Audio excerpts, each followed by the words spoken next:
So welcome back to the Roswell Street Rehab. This is an ongoing project. I have other videos that are linked below, including the very beginning process, and I think there is 3 or 4 episodes that you can watch on that. Anyway, this is a continuing process, and I have on hand, I have somebody that I found that I had posted on Craigslist about, needing help for this. If somebody wants to know about home repair and how to rehab a house and all that stuff, they can actually learn for free just by helping me. And so if you go to those links, you'll see that April came along. I've never worked with a woman before, but she's very, very good. She's been on point so far, and she came back. So I have her back again today. I'm waiting on her as we speak, and we're going to be doing some projects here. I already have a bunch of tools and some 2x4s and some mud and all that stuff, so you kind of get a feel for what we're going to be doing. A little bit. Anyway, I'm going to go into that once we get started. And so, waiting on April for about 30 minutes. She's late, but I heard a car pull up. So, April. Hi. How you doing? How are you? Good. Actually, I've been here about an hour, and you were supposed to be here like 30 minutes ago. So I don't know what happened. You didn't get no text? No, I didn't. Okay. So I see you have your key on from last time.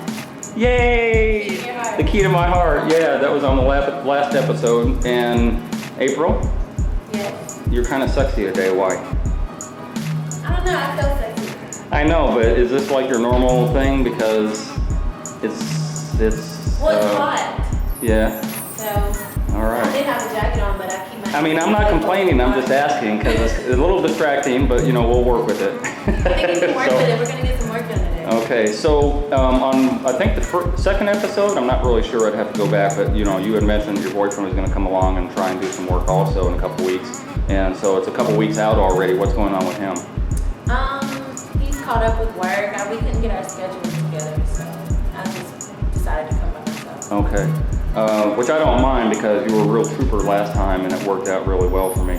And I think for you also, I think you learned some things last time. Definitely. Right. So we're going to continue on the process. I've got some projects that we're going to get into right away. But first and foremost, the last time that we did this series of episodes, we had nothing in here. We had no power. We had no heat, no water, nothing like that. So in the meantime, I managed to get the gas on. I managed to get the power on, and I don't have the water on. And so unfortunately, we'll be here for a few hours and I don't want you to suffer. So what I did, just for you, April, I brought some water from home. So these are buckets of water. You're gonna think this is funny, I'm sure.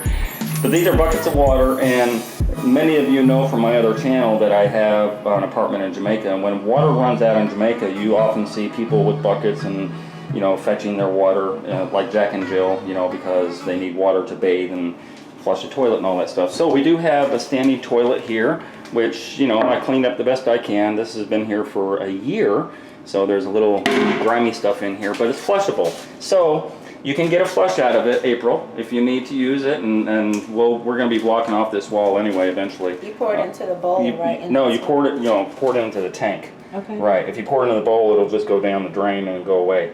So anyway, it's good for one flush right now, and then you just pour another bucket until it fills up, and yeah, okay. So that works for you. That's very relieving.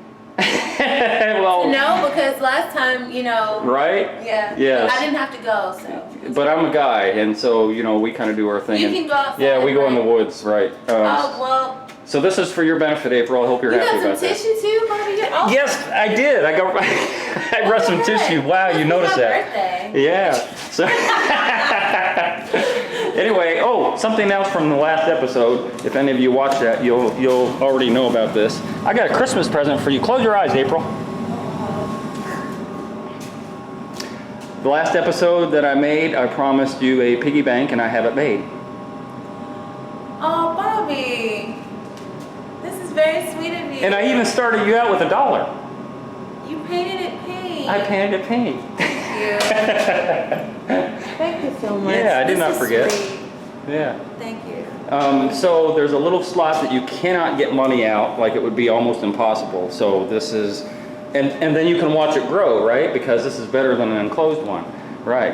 So you'll have 20s and 50s and 100s. You know what? Actually, I have a rule. Don't put any ones in here. Only 5s and above. That's my rule for saving. So work it out. Anyway, we're going to get started on.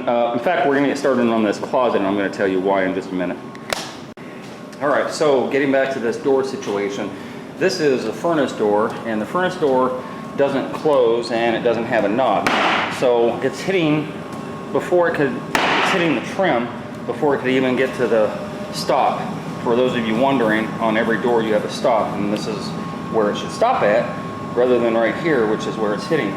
So what happens sometimes is you have screws that are on these hinges, and either the screws on the hinges are pulling out, or the screws on the door are pulling out. And in this case, all of these hinges are flush. As I rub my hand across them, these hinges, there's nothing wrong with them, and it's not pulling out. Because it's not pulling out, the only thing I can figure is that this thing has contracted, because wood expands and contracts. So, April, you're gonna learn something new today. Awesome. Okay, lesson number 1. When you're trying to get a door to close, and this happens to a lot of people for whatever reason, the easiest way, when this fails, because you should check this first. So these are little 1.25" screws. They're very, very small. They're not even 1.25". I think they're about an inch screw. And so they just barely go in. So if you notice that one of these hinges are coming out, then you get a 2-inch or 3-inch drywall screw, and you push it in there, and there's a stud behind there, and then it'll drive into the stud, and it'll push that hinge up against the jamb where it's supposed to be, and that will be your solution. Failing that, this is a solution. Hold the camera, April. So you get a piece of scrap wood. I prefer a 2x4.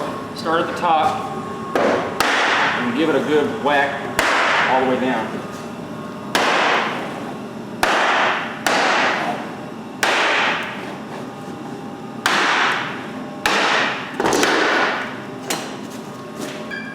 And it closes. Ta-da! So if you come over here and look, you're going to see there's a crack that I've caused by banging this jamb. So you take your tube of caulking, which is very easy to do, and you just run the bead right inside the crack, all the way down. And of course this house is going to get painted anyway, so I'm not too concerned about neatness right now.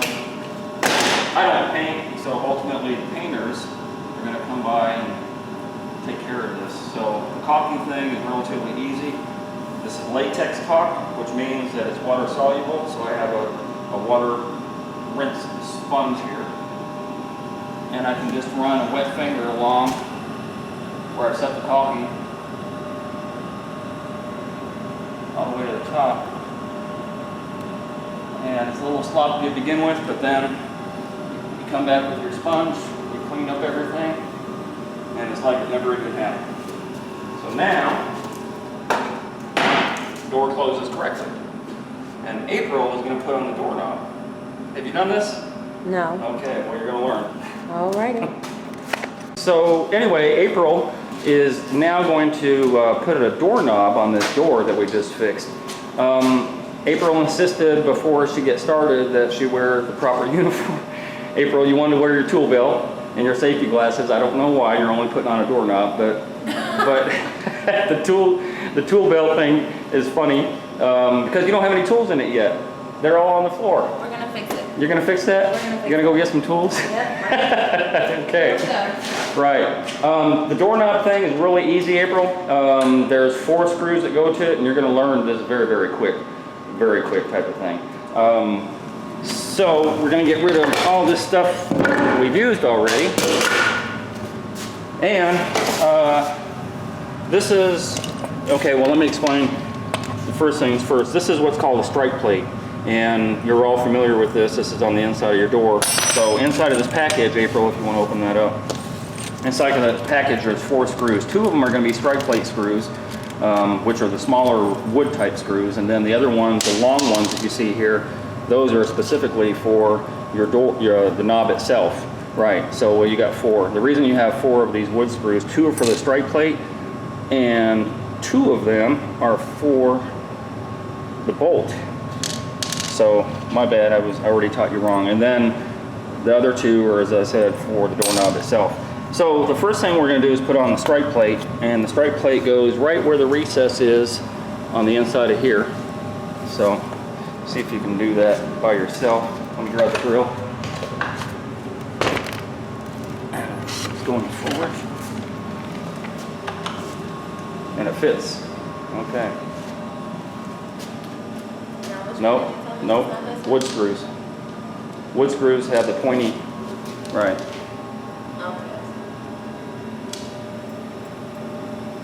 Now you put me on the spot. I am. Because I want, sometimes the best way to learn is to actually do it yourself rather than, being taught.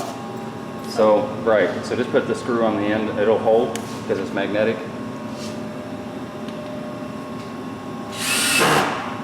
Yay, 1 down, 1 to go. It's not tight. It's not tight. It's stripped out. Was it stripped out or just not tight? It just wasn't tight. Okay.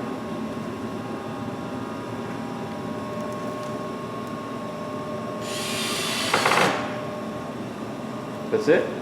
Is it tight? Cool. All right, so the next step is to put in on the door itself, from this direction, you're going to put in the bolt. And that bolt takes the other 2 wood screws.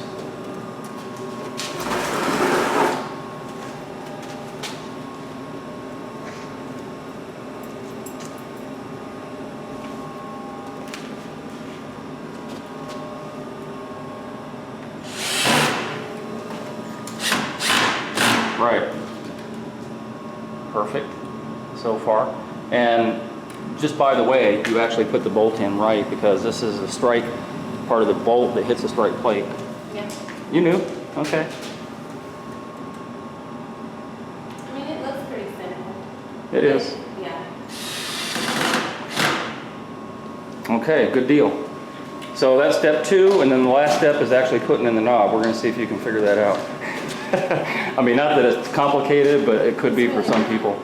Yeah. So this knob is what's called a passage knob. There's no lock on it. There's no type of key. There's no turn type of thing as you would in a bathroom or something like that. It's just a passage.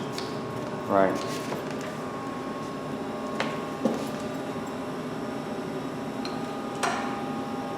And then turn it to see if it turns the bolt. It does, yay! And so you're going to turn that plate where the screws go into, you're going to turn it laterally. There you go, perfect. And you should be able, sometimes it's very difficult to find the hole on the other side, but once you put the bolt inside there, you kind of fish around and wait for it to stop, and then you're going to know that you kind of hit the hole, and it should be pretty easy. Right, so then I turn it usually with my fingers a couple of times just to make sure I have the hole right, and then put the other one in. You have it, April, you've done this. No, I haven't. Never did it? Wow. It's easy, like you said. It's very easy. Now the only caveat about that, and which is okay, but I just want other people to know they're watching this, the screws really should go on the outside because which is okay, if the bolt ever fails and it fails in the lock position, they're not supposed to lock, but if it ever gets rusted or something ever fails, you want to be able to take this lock out. And the only way to do it is by virtue of those screws, which you put on the inside, which is not a big deal, but I'm letting you know. Do you want to do it? No, it's fine. There's more ways to skin a cat, and if that should ever happen, I'm good. You like to skin cats? Well, You like your hobby? I just like skin cats. Now, there's a little bit of. Okay. Yep, now it's pushing, now you're not all the way yet. So you'll feel the other side start pulling in and then it'll stop eventually. Perfect, perfect, just like that.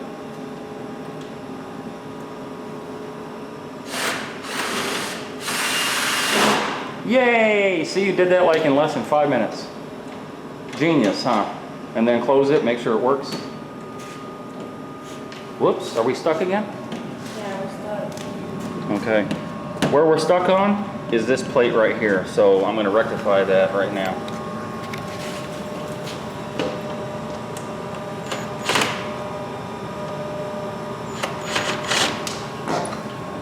this plate sometimes sticks out a little bit, and so there's a curvature on this strike plate, and the right way to do it would be get a wood chisel and take out part of this trim here so that the strike plate curvature goes around where the wood trim is at, but I don't have a chisel that's sharp enough right now. I use my chisels a lot of times for other things other than wood, so we're just going to do it that way, which is cheating. And then it closes. Ta-da! So it's really that easy. Now you can tell the bolt is not actually hitting, the bolt is actually supposed to go into where the hole is for the strike plate, and it's not. I can tell that because when I pull it open, it pulls open easily, and the reason is because this strike plate is up too high. So to adjust the strike plate, again, you need a wood chisel, and you would chisel out a little bit of wood here and bring the strike plate down probably about 1/4 of an inch, and then the bolt will actually go into the strike plate. But for the purposes of functionality, since this is only a furnace closet, that closes it, I'm good with that. We'll correct that at another time.